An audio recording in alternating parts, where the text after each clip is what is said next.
really successful in a business space, especially an entrepreneur space, are people who are really gritty and can take those shots on the chin. You will, you will be encountered with fucked up things that's gonna happen.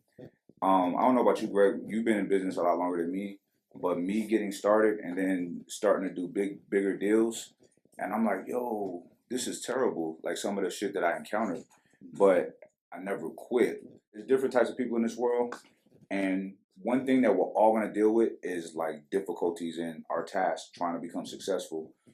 As good as things get, you gotta have the same amount of bad that's gonna try to impede your progress. Whether it be people, whether it be the IRS, whether it be whatever. Something will rear its ugly head and try to block you. Now, a lot of people can't handle that shit. When you have a vision and something or someone throws a curveball, it hurts. It stings, right?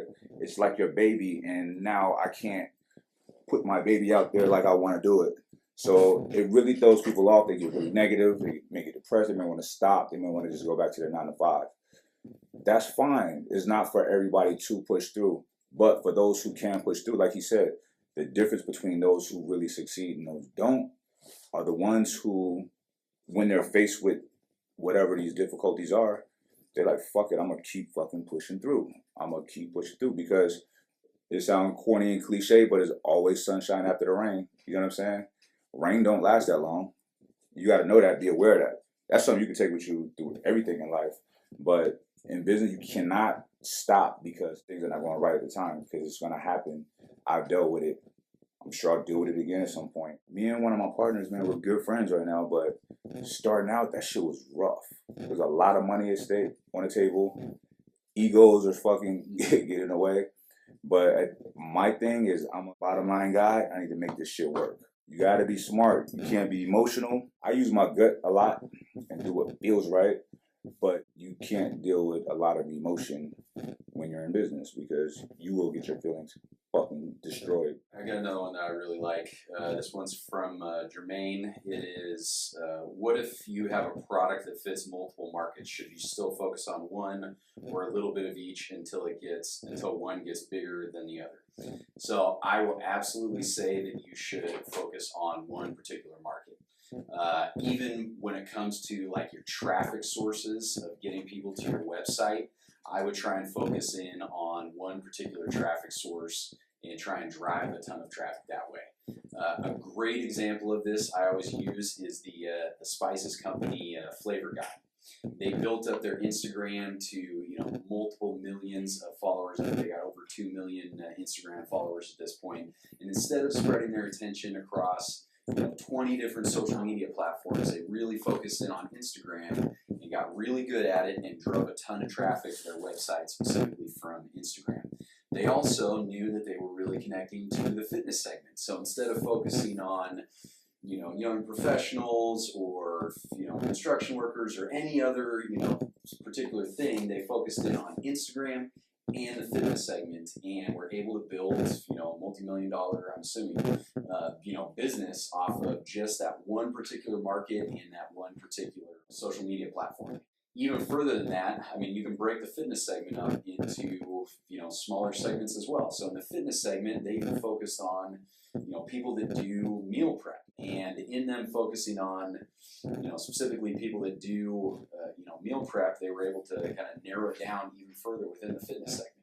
So my opinion on that, I don't know if Mike reaches a much wider audience than I do, so I don't know if he has a different opinion, but my opinion is usually, don't try and be everything to everyone. Like, focus in on the people that really connect with you, the people who are a perfect fit for your particular, product or service, and just try and connect directly with them. And once you have a business that's building and successful, then you can start to move on to different segments from there.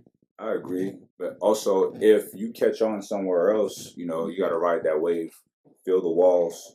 If you're selling more in a space that you didn't intend to sell, you might need to, pivot. I like that word, pivot. All right, I see one. Let's see. When you get an opportunity to work with someone on a high level and you're just starting out in your business, how do you convince them that you know what you're doing, that you have the experience and gain their trust in you, that product you are developing for them is going to benefit them? That's a weird question. Basically, well, hold on. I didn't see the whole part, the whole thing. It's like a 5-part question. All right. So to gain someone's trust or to show value, I'm big on adding value on whatever situation I'm in. That's what you should do. So basically, I don't know if you're already working for this person or you're trying to work for this person, but you want to exceed whatever they think they're going to get from you. You got to be good. You got to have that confidence and know that you provide a valuable service or a product. I'm not sure. You said if you get the opportunity to work with someone, or are you selling them the product? I think he's selling trust. But at the bottom, it's saying, how do you gain their trust in you that the product you are developing for them is going to benefit them? I would assume that they would think that your product is going to benefit them if they're giving you that opportunity. So I don't know what you're talking about. I don't know. Maybe you see it a little different than me. Yeah. So to add on that, I mean, if you are working with someone that's in high level in business, one of the best things you can remember is be humble. A lot of people will get into a situation and they'll think, oh, I know everything about this particular topic. I'm going to really push in that this particular direction. I try and always keep an open mind that I'm going to be able to learn and evolve with every single one of my business partners. So I learned a ton from Mike. Like when Mike and I first started to work together, I went into it knowing, yeah, Mike is way better at social than I am. He's obviously way better at fitness than I am. Probably better at nutrition than I am, and in a lot of areas, better at business than I am. So, I can learn a lot from him. And even though I feel like I do know a lot about business and I, do, coach a number of other CEOs, at the same time, I went into the relationship knowing, hey, Mike's way more popular than me. I could probably learn a lot from him, even though I'm still bringing him a lot of value. I think when you are, bringing a new product or something to somebody who is at a high level in business or fitness or music or whatever in particular industry it is. So go into that situation and know with a humble mindset and know, yeah, you are smart, you may know a lot, you may have a great product, but you really want to learn from that person, either as a mentor to you, or as a business partner. I mean, I'm constantly learning from all of my business partners. So that would be my one piece of advice in that situation. They're at a high level for a reason. They figured a lot of things out. Every time I talk to Mike, there's a new nugget that I pick up from the conversation. I'm like, oh, damn, I didn't look at it that way. Or, oh, I didn't realize you were putting out videos that often. Or, focusing on this aspect of content or working with this person, whatever it is. So, everybody has value. You can learn from everybody and make sure you go into the relationship with as open a mind as possible. Yeah, that's so true. Me and Greg, every time we have a meeting, we got to fly to each other.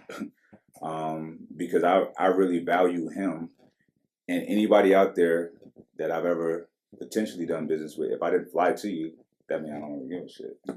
But now, people I really want to rock with and really want to develop meaningful relationship with business wise, I'm gonna come, and I'm gonna ask. He'll tell you I ask all the questions. Just like they said at school, there's no such thing as a dumb question.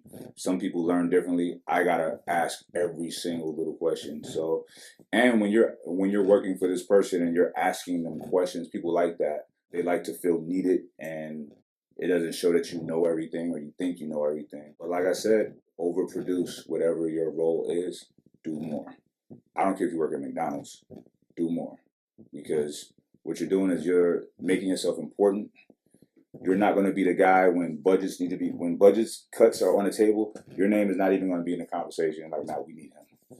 Everybody else, you know what I mean? And you're developing an impeccable work capacity and ethic, which if you ever do become your own boss or manager or whatever, you already have that achievement unlocked already.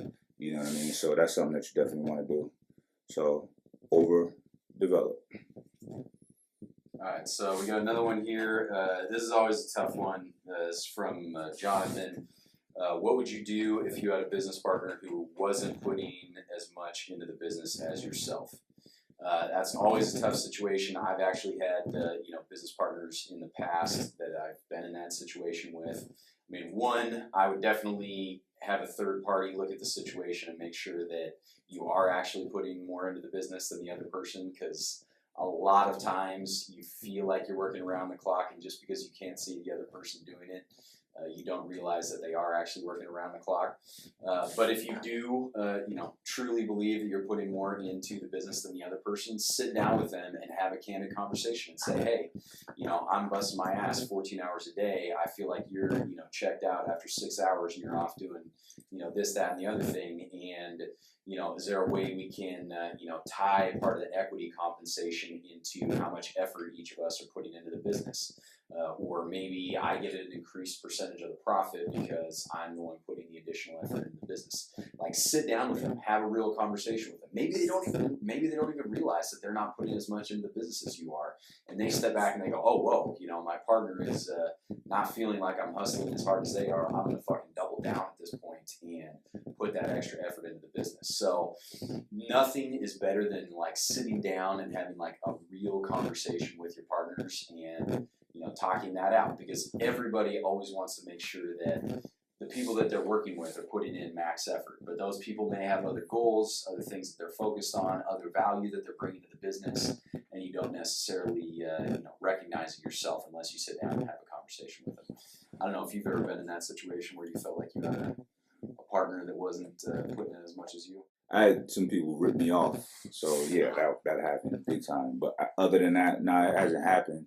But I agree with you. I believe in talking, just sitting down, communication. That can alleviate so much drama, so much stress. When you're not communicating with the other person, nobody knows what each other's thinking, and it just doesn't create a good situation. If you're in business with somebody, you need to communicate. You got to. Any kind of relationship in your life, if it's meaningful to you, you got to communicate. I feel like I'm the guy that think that wars are so ridiculous, because I'm like, why don't our president just talk why don't they talk? You know what I mean? Sit down with the smartest people and talk together. But it's more than that. But yeah, I'm all about communication. He nailed it. So and if it is a situation where somebody's not putting in as much work or as much effort, then it should be some modifications or something like that. And if hopefully you're never in a situation with a business partner who don't give a fuck and won't want to budge, like, nope, this is the contract, this is it. That's terrible, but it could happen. But if that's the case, you poison their soda and you're not looking. No, I'm just kidding. But yo, we're gonna check out because we got some food coming and we want to show y'all what we've been up to. All right. Some of y'all know, but some of y'all don't. So I'm gonna let y'all motherfuckers know. All right.